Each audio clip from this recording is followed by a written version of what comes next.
I spent about 25 years serving with John McCain. It was a tremendous privilege, obviously.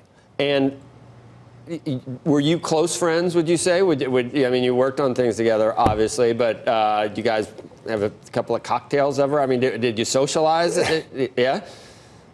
We were not close friends. We were just colleagues. I knew him very well, and he knew me very well, obviously, because we'd worked together on a lot of things. I admired his infectious enthusiasm about absolutely everything that he got involved with.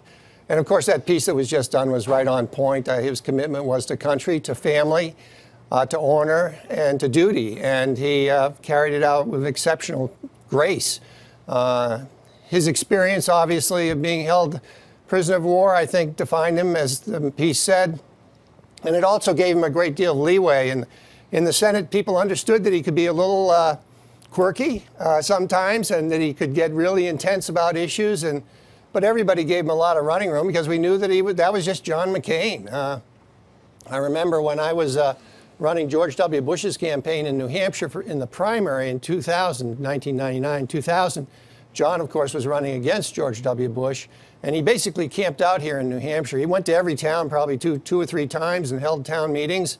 But I was supporting Bush, and in the end, he carried New Hampshire rather significantly, which was pretty impressive because Bush was the heavy favorite going in. But it took him about 2 years before he would speak to me again because I had supported George, President Bush. But after that, we got along great, and I used to seek him out for advice on defense issues and foreign policy issues, and he was kind enough to seek me out for thoughts on domestic fiscal policy. Reading some of the this commentary over the weekend, there was some about when, I guess it was in that what you were just talking about in New Hampshire. He was running kind of a maverick campaign back then, and I guess one of his politicos was Mike Murphy, and there were some press there, and like they were, before it got real serious, they were enjoying themselves and just able to let it all hang out. And once he became a viable candidate, it's almost like he's like, oh my God. In the article, they were mentioning that he actually caught the bus.